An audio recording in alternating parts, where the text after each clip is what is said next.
નમસ્કાર, હું છું ડોક્ટર વિશાલ મકવાણા. સ્વાગત છે ફરી એક વખત ફિઝિકલ એજ્યુકેશન બાય બીડુ ચેનલની અંદર. આ ચેનલની અંદર સૌને ખ્યાલ છે યોગ, સ્વાસ્થ્ય અને શારીરિક શિક્ષણ વિષયની અંદર જે હાઈ સેકન્ડરી નોટિફિકેશન નીકળે છે એના માટેની તૈયારી છે.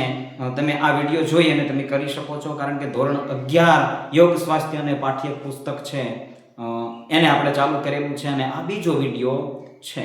આની પહેલા જે વિડીયો છે એને ના જોયો તો એને પહેલા જોઈ લેજો. પછી છે એની અંદર, કારણ કે પ્રકરણની અંદર જે ષટ ક્રિયાઓ આવે છે એની આપણે સંપૂર્ણ સમજૂતી છે ગયા વિડીયોની અંદર આપણે આપેલી છે અને એની અંદરથી જે એમસીક્યુ પૂછાય એવા છે એને હવે આપણે આ વિડીયોની અંદર લાવવાના છીએ. જો એ વિડીયો ના જોયો તો એને પહેલા જોઈ લેજો, એના પછી આ વિડીયો જોજો તો વધારે તમને સમજણમાં આવશે, યાદ પણ રહેશે. તો ચાલો કરીએ આજનો વિડીયો ગમે તો લાઈક કરવાનું ભૂલતા નહીં. ચેનલમાં નવા હોય તો સબસ્ક્રાઇબ પણ કરી દેજો. તો એમસીક્યુ છે આજના, એની અંદર આપણે ચર્ચા કરવાના છીએ. તો ચાલો શરૂ કરીએ. પહેલો એમસીક્યુ છે કે ષટકર્મની કઈ ક્રિયા પ્રાણાયામ તરીકે પણ ઓળખાય છે. જો પહેલો પ્રશ્ન આવી ગયેલો છે આની અંદર આપણે મૂકેલો છે કે ષટકર્મ છે અથવા તો ષટ ક્રિયાઓ છે અથવા તો યોગિક ક્રિયાઓમાંની કઈ એવી ક્રિયા છે જે પ્રાણાયામ તરીકે પણ ઓળખાય છે, નવલી ક્રિયા છે, બસ્તી ક્રિયા છે, કપાલભાતિ છે કે ત્રાટક છે? જવાબની અંદર આવે છે કપાલભાતિ. યાદ રાખવાનું છે કપાલભાતિ. બીજો પ્રશ્ન છે નાના મોટા આંતરડાને શુદ્ધ કરતી ષટ ક્રિયા કઈ છે? નાનું મોટું આંતરડું. એટલે આપણે ગયા વિડીયોની અંદર આપણે સરસ મજાનું આખું ચિત્ર દોરી અને કઈ ક્રિયા કયા અંગ સાથે જોડાયેલી છે અથવા શેની શુદ્ધિ કરે છે એ સંપૂર્ણ રીતે આપણે સમજેલા છીએ. તો નાનું આંતરડું અને મોટું આંતરડાનું શુદ્ધિકરણ માટે ધોતી આવશે, બસ્તી આવશે, નવલી આવશે, નેતી આવશે કે નવલી આવશે? જવાબની અંદર આવે છે નવલી ક્રિયા આવશે. નાના અને આંતરડાને ખૂબ જ જે નવલી ક્રિયા કરવાની છે એનાથી નાનું આંતરડું અને મોટું આંતરડું છે એને શુદ્ધ કરે છે, એની કાર્યક્ષમતામાં વધારો કરે છે. તો નવલી ક્રિયા એની અંદર જવાબની અંદર આવશે. મોટું આંતરડું અને મળદ્વાર આવે. શું આવે? મોટું આંતરડું અને મળદ્વાર આવશે તો એની અંદર બસ્તી ક્રિયા આવશે, કારણ કે બસ્તી ક્રિયા છે એ મળદ્વાર સાથે પણ સંકળાયેલી છે. પાચન તંત્રના સૌથી નીચેના ભાગને શુદ્ધ કરવા માટે, જો આવો પ્રશ્ન પૂછે, પાચન તંત્રનો છે સૌથી નીચેનો ભાગ શુદ્ધ કરવાનો છે, નવલી ક્રિયા, નેતી ક્રિયા, ધોતી ક્રિયા કે બસ્તી ક્રિયા? જવાબની અંદર આવશે બસ્તી ક્રિયા. શું આવશે? બસ્તી ક્રિયા. ચોથો પ્રશ્ન છે ધોતીના સામાન્ય રીતે કેટલા પ્રકાર છે? ધોતી છે એના કેટલા પ્રકાર છે? ધોતીના કેટલા પ્રકાર છે? 5 પ્રકાર છે, 9 પ્રકાર છે, 4 પ્રકાર છે કે 3 પ્રકાર છે? તો સૌને ખ્યાલ છે ગયા વિડીયોની અંદર પણ સરસ મજાની છે 3 પ્રકાર છે એની અંદર શું આવે છે, કઈ રીતે કરવામાં આવે છે એ સંપૂર્ણ સમજેલા છીએ. એટલે આજે આપણે એની અંદર સમય પસાર કરવાના નથી. 5મો પ્રશ્ન છે કે અશ્વિની મુદ્રા. જો આ મુદ્રાની પણ આપણે ચર્ચા કરી. અશ્વિની મુદ્રા કયા કર્મ સાથે સંકળાયેલી છે? ત્રાટક, ધોતી, બસ્તી કે નેતી? જવાબની અંદર આવે છે બસ્તી. શું આવે છે? બસ્તી આવે છે.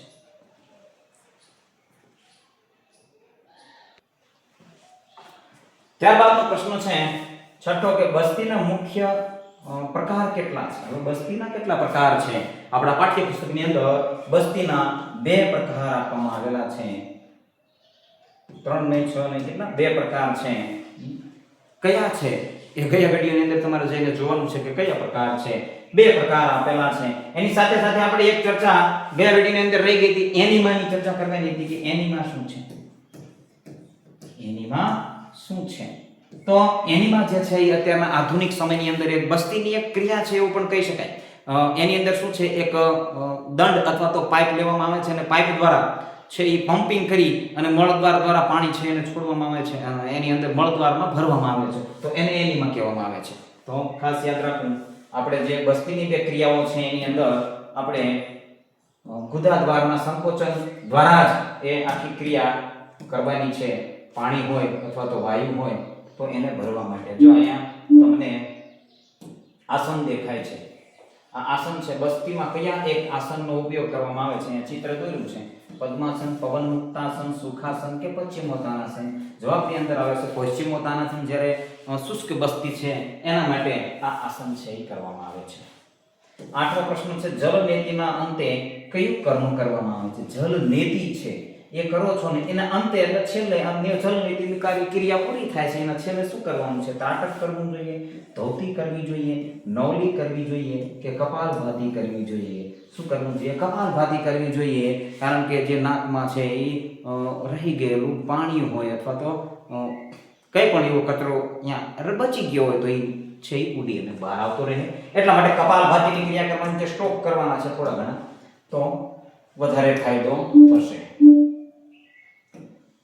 ત્યારબાદ નવમો પ્રશ્ન છે કે કયું ષટકર્મ ઉર્ધ્વજ, અહીંયા થોડું ટાઈપિંગ મિસ્ટેક છે, ઉર્ધ્વજગત રોગોમાં ફાયદો આપે છે? કયું એ ષટકર્મ છે જે ઉર્ધ્વજ રોગોમાં ફાયદો આપે છે? નવલી ક્રિયા છે, નેતિ ક્રિયા છે, કપાલભાતી છે કે ત્રાટક છે? તો આ પ્રશ્ન છે નવમો પ્રશ્ન, એની અંદર એનો શું જવાબ આવે છે તેને તમારે કોમેન્ટની અંદર જણાવવાનો છે. આ ચારમાંથી શું જવાબ આવે છે એને કોમેન્ટની અંદર જણાવવાનો છે. હવે દરેક પહેલા વિડીયોની અંદર પણ હું આવી રીતે એક પ્રશ્ન આપતો, પણ ઘણા શું કરતા હતા કે લાસ્ટમાં સીધા જય અને છે તો એ આન્સર છે એ આપી અને પછી વિડીયો ક્લોઝ કરી દેતા. તો આજે આપણે વચ્ચે પ્રશ્ન નવમો પ્રશ્ન છે એનો જવાબ શું આવે છે? નવલી આવે છે, કપાલભાતી, નેતિ કે ત્રાટક તમારે દેવાનો છે. દસમો છે કે આજના સમયમાં રબરનું જે પાતળું કેથેટર કયા કર્મમાં વાપરવામાં આવે છે? કયા કર્મમાં વપરાય છે રબરનું પાતળું કેથેટર? જલનેતિ, દંડ ધોતી, સૂત્રનેતિ કે વસ્ત્ર ધોતી? તો આની અંદર રબરનું પાતળું કેથેટર કીધું છે તો સૂત્ર તો નહીં આવે, વસ્ત્ર ધોતી નહીં આવે, જલનેતિ નહીં આવે, તો દંડ ધોતીની અંદર રબરનું પાતળું કેથેટરનો ઉપયોગ થાય છે. ચાલો 11મો પ્રશ્ન છે કે નીચેના બંધમાંથી કયા બંધનો ઉપયોગ નવલી કર્મમાં થાય છે? જાનુબંધ, ગલબંધ, મૂલબંધ કે ઉડ્યાન બંધ? નવલી ક્રિયાની અંદર કીધું છે આ પ્રકારના કોઈ પણ પ્રકારના બે બંધ જ નથી આવતા. મૂલબંધ અને ઉડ્યાન બંધ આવે છે તો નવલી ક્રિયાની અંદર ઉડ્યાન બંધ છે એ થાય છે, એનો બંધ બાંધવામાં આવે છે, એનો ઉપયોગ કરવામાં આવે છે. 12મો પ્રશ્ન છે ત્રાટક ક્રિયા દ્વારા કયા અંગને વિશેષ ફાયદો થાય? ત્રાટક ક્રિયા દ્વારા નાક, આંખ, મસ્તિષ્ક, પેટ વિશેષ ફાયદો કીધો છે એટલે આંખ જવાબની અંદર આવશે. આંખ દ્વારા ત્રાટક કરવામાં આવે છે. એક મીણબત્તી રાખવાની છે, એની સામે એક ધારું જોઈ રહેવાનું છે. આ એક ત્રાટકની ક્રિયા છે. ચાલો ત્યારબાદ 13મો પ્રશ્ન છે કે નીચેની કઈ ક્રિયા એ નવલી ક્રિયાનો પ્રકાર નથી? હવે નવલી ક્રિયાનો એક પ્રકાર નીચેનામાંથી નથી. મધ્યમ નવલી, વામ નવલી, ઉર્ધ્વ નવલી, દક્ષિણ નવલી? તો ઉર્ધ્વ નવલી છે એ નથી. આ સિવાયનું એક છે નવલી ચાલન. નવલી ચાલન એટલે કુલ કેટલા પ્રકાર થાય છે? 4 પ્રકાર થાય છે. કેટલા? 4 પ્રકાર થાય છે, યાદ રાખો. 14મો પ્રશ્ન છે પેટના સ્નાયુઓને ઉડ્યાન બંધ સાથે ગોળ ગોળ ફેરવવાની ક્રિયા. ગોળ ગોળ ફેરવવાની ક્રિયા નવલી ચાલન છે. જલધોતી મધ્ય નવલી ચાલન આવે છે. ખ્યાલ આવે છે? ચાલો ઉડ્યાન બંધ શેની અંદર છે? તો નવલીની અંદર છે. તો નવલીની અંદર એવી કઈ ક્રિયા છે જેને ગોળ ગોળ ફેરવવામાં આવે છે? તો નવલી ચાલન. કપાલભાતી માટે ઉત્તમ આસન કયું છે? પશ્ચિમોત્તાનાસન, શવાસન, વજ્રાસન કે પદ્માસન? કપાલભાતી માટે કીધું છે પશ્ચિમોત્તાનાસન. શેની અંદર આવ્યું હતું? બસ્તીની અંદર આવ્યું હતું.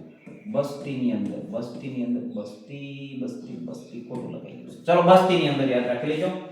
પદ્માસન આસન છે એ કપાલભાતી માટે શ્રેષ્ઠ આસન છે, યાદ રાખવું. 16મો પ્રશ્ન છે કેવલ કુંભક. જો શબ્દ આવ્યો મેં ગયા વિડિયોની અંદર પણ કીધું હતું કે આવો શબ્દ પણ આવે છે, એનાથી પ્રશ્ન પૂછી શકે છે. કયા ષટકર્મમાં અનુભવાય છે? કેવલ કુંભક છે એ ત્રાટકની અંદર, નવલીની અંદર, નેતિની અંદર કે કપાલભાતીની અંદર? જવાબ આવે છે કપાલભાતીની અંદર કેવલ કુંભક થાય છે. હવે કેવલ કુંભકની ક્રિયા શું છે ફરી એક વખત તમને કહી દઉં. ગયા વિડિયોની અંદર તો આપણે કીધું છે, છતાં તમને કહી દઉં કે જ્યારે તમે કપાલભાતીની ક્રિયા કરો છો, સ્ટ્રોક્સ કરો છો ત્યારે 120 જેટલા સ્ટ્રોક્સ થાય છે અને પછી તમે થોભો છો ત્યારે એક સમયગાળો એવો આવે છે કે જેની અંદર શ્વાસ લેવાની બિલકુલ ઈચ્છા થતી નથી. તો એ ઈચ્છા થતી નથી અને કેવલ કુંભક કહેવામાં આવે છે. ચાલો તો આ કેવલ કુંભક થયું. ગયા વિડિયોની અંદર આપણે 6 ક્રિયાઓ છે અને ખૂબ જ સારી રીતે સમજ્યા છીએ. 17મો પ્રશ્ન છે કે નેતિના મુખ્ય પ્રકાર કેટલા? ચલો હવે નેતિના પ્રકારની વાત છે. નેતિ એટલે નાક દ્વારા પાણી નાખો છો, એક સૂત્ર નાખો છો, એ સિવાયનું બીજું નથી. એટલે કેટલા પ્રકાર હશે? 2 પ્રકાર હશે. આ કોઈ નહીં, 3 નહીં, 2 પ્રકાર આવશે. જલ નેતિ અને સૂત્ર નેતિ. રેડી? 8મો પ્રશ્ન છે શ્વસન માર્ગના કાર્બન ડાયોક્સાઇડને શુદ્ધ કરતી ષટ્ક્રિયા એટલે કે ષટ્ક્રિયા કઈ છે? ષટ્ક્રિયા કઈ છે? જલ નેતિ, સૂત્ર નેતિ, ધૌતી કે કપાલભાતી? શ્વસન માર્ગના કાર્બન ડાયોક્સાઇડને શુદ્ધ કરે છે તો જલ નેતિ અને સૂત્ર નેતિ. જો બે નેતિ છે એ શું કરે છે? શ્વસન માર્ગને શુદ્ધ કરે છે. શેને કરે છે? માર્ગને શુદ્ધ કરે છે. એટલે કપાલભાતી જે છે, કપાલભાતી તે કાર્બન ડાયોક્સાઇડને શુદ્ધ કરે છે. વારંવાર સ્ટ્રોક્સ લ્યો છો એટલે અંતે એક ક્ષણ એવી પણ આવે છે જે કેવલ કુંભકની ક્રિયા થાય છે. તો એ શું કામ? કારણ કે ઓક્સિજનનું પ્રમાણ એટલું વધી જાય છે જેના કારણે શ્વાસ લેવાની એટલે કે ફરીથી શ્વાસ લેવાની ઈચ્છા જ થતી નથી. તો એની અંદર આવશે કપાલભાતી. ચહેરાને કુદરતી રીતે સૌંદર્યમાન બનાવવાની ષટ્ક્રિયા કઈ છે? કપાલભાતી, ત્રાટક, ધૌતી કે નેતિ? કપાલભાતી. રોજ કપાલભાતી તમે કરો છો તો તમારો ચહેરો છે એની અંદર ચમક આવશે, ખીલી ઉઠશે. તો આ પણ એના ફાયદા છે. 20મો પ્રશ્ન છે કપાલભાતી દરમિયાન 1 મિનિટમાં વધુમાં વધુ કેટલા સ્ટ્રોક કરવા જોઈએ? 100, 80, 60 કે 120? જવાબની અંદર શું આવે છે? 120. શરૂઆત ઓછામાં ઓછા કેટલા કરવા જોઈએ? 60. કેટલા? 60 કરવાના છે. ધીમે ધીમે એ સ્ટ્રોક્સમાં વધારો કરતો જવાનું છે, 120 સુધી પહોંચવાનું છે. ચલો, તો એ કપાલભાતીની ક્રિયા છે એની અંદરથી ખૂબ વધારે પ્રશ્નો આપણે કાઢેલા છે કારણ કે એની અંદર જ મોટા ભાગના પ્રશ્નો એવા છે જે કન્ફ્યુઝ કરે એવા છે. 21મો પ્રશ્ન છે કપાલભાતી એ માત્ર કયા સ્વરૂપની ક્રિયા છે? સ્થિરતાની ક્રિયા છે, પૂરકની ક્રિયા છે, પૂરક અને રેચકની ક્રિયા છે કે રેચકની ક્રિયા છે? તો માત્ર રેચકની ક્રિયા છે. શું છે? શ્વાસને બહાર જ કાઢવાનો છે, એની સાથે પેટની અંદર એની સાથે ધક્કો લગાવવાનો છે અંદરની સાઈડ અને શ્વાસને કન્ટિન્યુ બહાર કાઢવાનો છે, સ્ટ્રોક્સ કરવાના છે. તો માત્ર રેચકની ક્રિયા છે. પૂરક છે એ ઓટોમેટિક થાય છે. પૂરક છે એ ઓટોમેટિક, થોડો શ્વાસ છે ઓટોમેટિક ભરાતો હોય છે. કોઈ ક્રિયા કરી હશે તો ખ્યાલ હશે. કેવલ કુંભકમાં વિશેષ શું અનુભવાય છે? વિશેષ શું અનુભવાય? સ્થિરતા, સંચલતા, ઝડપી શ્વાસોશ્વાસ કે મનની પ્રસન્નતા? હવે કેવલ કુંભકની અંદર સ્થિરતા જણાય છે. શું જણાય છે? સ્થિરતા. શ્વાસ થંભી જાય છે. શું થાય છે? શ્વાસ થંભી જાય છે એટલે એ કેવલ કુંભક કહેવામાં આવે છે. શ્વાસ લેવાની ઈચ્છા થતી નથી એટલે એને કેવલ કુંભક કહેવામાં આવે છે.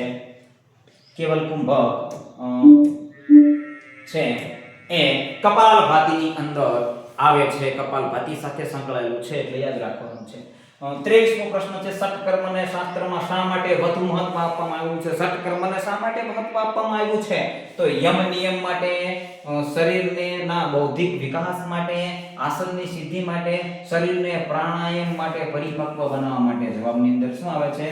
શરીરને પ્રાણાયામ માટે પરિપક્વ બનાવવા માટે આ જે ષટકર્મ છે એને શાસ્ત્રની અંદર વધુ મહત્વ આપવામાં આવેલું છે. 24મું છે કે ષટકર્મની જેમ આયુર્વેદ શાસ્ત્રમાં શુદ્ધિ માટે કેટલા કર્મ દર્શાવ્યા છે? જો આ પ્રશ્ન સમજવા જેવો છે. આ પ્રશ્ન આપણે પ્રકરણની શરૂઆતમાં જ છે કે ષટકર્મ છે. ષટકર્મ કેટલા છે? 6 છે. તો આયુર્વેદ શાસ્ત્રમાં શુદ્ધિ માટે કેટલા કર્મ દર્શાવ્યા છે? તો આયુર્વેદમાં શું 2 છે, 6 છે, ત્રિકમ છે કે પંચકર્મ છે? તો જવાબની અંદર આવશે પંચકર્મ દર્શાવેલા છે. આયુર્વેદની અંદર કેટલા કર્મ દર્શાવેલા છે? પંચકર્મ દર્શાવેલા છે. અને આપણા પ્રકરણની અંદર એટલે કે યોગિક ક્રિયાઓની કેટલી છે? તો ષટકર્મ છે. જવાબની અંદર ષટકર્મ તમે લખી દેતા નહીં, નહીતર ખોટું પડશે. ચાલો, તો આવી રીતે અહીંયા આપણે પ્રશ્નો છે એ પૂર્ણ થાય છે. એટલે જે પ્રકરણ પહેલું છે એની અંદરથી મોટા ભાગના પ્રશ્નો છે એને આપણે કવર કરી લીધા છે. અને જે બાકી રહેતા પ્રશ્નો છે જેને પ્રશ્ન પોલ તરીકે આપણે WhatsApp ગ્રુપની અંદર આપણે મૂકીએ છીએ, એમાંથી કોઈક બાકી રહી ગયા હોય તો આપણે 9 વાગે રોજ આપણે પ્રશ્ન પોલ છે એ મૂકીએ છીએ અને તૈયારી છે એ તમે કરી શકતા હોવ છો. સાથે સાથે પાઠ્યપુસ્તકની PDF પણ આજે હું છે એ ગ્રુપની અંદર ફોરવર્ડ કરી દઈશ, જેથી કરી તમે એની અંદર પણ જોઈ શકો, ખરાઈ પણ કરી શકો.